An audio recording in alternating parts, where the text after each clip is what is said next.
कार्तिक महात्म्य अध्याय 10. नारद म्हणतात, राजा, पूर्वी देवाने जिंकल्यामुळे जे दैत्य पाताळात राहत होते ते पृथ्वीवर येऊन जालंधराच्या आश्रयाने निर्भय राहते झाले. एकेवेळी त्या जालंधराने राहूचे शिर तुटलेले पाहून त्याचे कारण त्याने शुक्रास विचारले. तेव्हा शुक्राचार्याने देवांनी समुद्रमंथन केले व रत्ने हरण केली व दैत्यांचा प्रभाव केला ही गोष्ट सांगितली. आपला पिता जो समुद्र त्याचे देवाने मंथन केलेले ऐकून रागाने त्याचे डोळे लाल झाले व घस्मरदा नावाचा दूत इंद्राकडे पाठवला व तो खर्वमौली घस्मार स्वर्गलोकी जाऊन इंद्रसभेत शिरून इंद्राशी चमत्कारिक भाषणे बोलला. घस्मर म्हणाला, समुद्राचा मुलगा जलंधर हा सर्व दैत्यांचा राजा आहे. त्याने मला दूत पाठविले आहे. त्याचा निरोप श्रवण कर. तू मंदर पर्वताच्या योगाने माझा पिता समुद्र याचे मंथन का केलेस? समुद्रातील नेलेली सर्व रत्ने लवकर आम्हाला दे. याप्रमाणे त्या दूताचे भाषण ऐकून इंद्रास चमत्कार वाटला व त्या भयंकर घस्माराला भय उत्पन्न करणाऱ्या शब्दाने भाषण करिता झाला. इंद्र म्हणाला, हे दूता, मी पूर्वी समुद्र मंथन केले त्याचे कारण ऐक.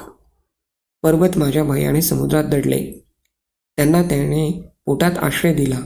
शिवाय माझे पुष्कळ रिपू जे दैत्य त्यांचे त्याने रक्षण केले म्हणून त्यापासून मंथन करून जे मिळाले ते मी घेतले. पूर्वी सागराचा पुत्र शंखासूर देवाचा द्वेष करीत होता. त्यालाही माझे धाकटे बंधू विष्णूने मारले.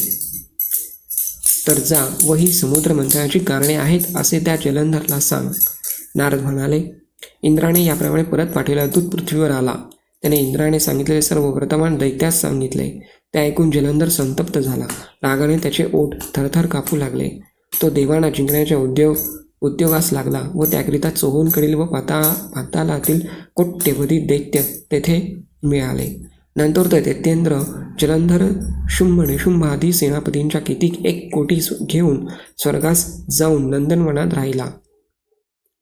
तेव्हा देवही अमरावतीहून युद्धास सज्ज होऊन आले. पुढे दैत्याचे मोठे सैन्य अमरावतीला वेष्टून राहिले आहे असे पाहताच देव दैत्यांचे युद्ध सुरू झाले. मुसळ, परीघ, बाणा, गदा, शक्ती, परशु इत्यादी शस्त्रांनी ते एकमेकांवर धावत जाऊन मारू लागले. दोन्ही सैन्य क्षीण होऊन रक्ताच्या ओघाने भरली. हत्ती, घोडे, रथ व पायदळ यांनी कित्येक पाडले. दुसऱ्यांनी त्यांना पाडिले. त्यावेळेस रणभूमी संध्याकाळच्या मेघाप्रमाणे लाल झाली. त्या युद्धात जे दैत्य पडत त्यांना शुक्र अमृत संजीवनीच्या विद्येच्या मंत्राचे पाणी शिंपून उठवित होता व देव पडतील त्यांना गुरु द्रोणागिरीहून दिव्य औषधी वारंवार आणून उठवित होता. युद्धात पडलेले देव पुन्हा उठलेले पाहून जलंधर रागाने शुक्रास म्हणाला, मी मारलेले देव पुन्हा कसे उठतात? तुझी संजीवनी विद्या दुसऱ्याला माहीत नाही असे प्रसिद्ध आहे. शुक्र म्हणतात, हे दैत्या, द्रोणागिरीहून गुरु दिव्य औषधी आणून देवास पुन्हा जिवंत करीतो. याकरिता तू लवकर द्रोणागिरी हरण कर. नारद म्हणतात, राजा, याप्रमाणे सांगताच लागलीच त्या दैत्याने द्रोणागिरी नेऊन समुद्रात टाकून दिला व पुन्हा युद्धास आला. नंतर देव पडलेले पाहून गुरु द्रोणागिरीकडे गेला. तो तेथे द्रोणाद्रीत गुरुला दिसला नाही. या दैत्याने नेला असे जाणून गुरु भयभीत झाला व दुरून धापा टाकीत येऊन म्हणाला, अहो देवहो, पळा, हा बलवान आहे. याला जिंकण्यास तुम्ही असमर्थ आहात. हा शंकराचा अंश आहे. पूर्वीची इंद्राची हकीकत आठवा. ते गुरूंचे भाषण ऐकून देव भयाने घाबरले.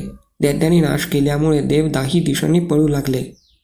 दैत्यांनी देव पळून लावले असे पाहताच शंख नगारे वाजवून जयघोष करीत तो जलंधर दैत्यांचा अमरावती नगरीत शिरला. दैत्य नगरात शिरताच इंद्रादिक सर्व देव दैत्यांच्या त्रासामुळे मेरू पर्वताच्या गुहेत जाऊन राहिले. याप्रमाणे देवास जिंकून जलंधर तेथे स्वर्गाचे राज्य करू लागला.